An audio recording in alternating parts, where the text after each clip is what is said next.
la metralla, el odio, el fuego, convirtiéronlo en infierno. El Paraguay tigre herido, heroico se desangraba, como hombre no quedaba, habían de pelear los niños.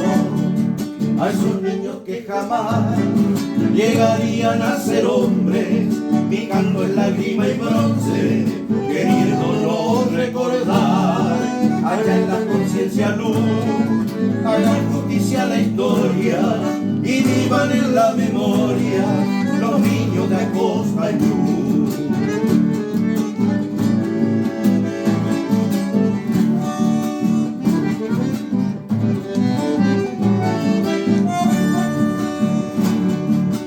Más manitos que juguetes, solo andando se portaba, ahora armas empuñaba, no era un juego, era la muerte.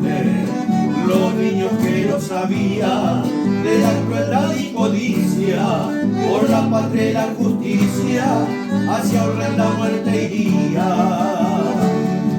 A esos niños que jamás llegarían a ser hombres, picando en lágrima y bronce, queriéndolos recordar.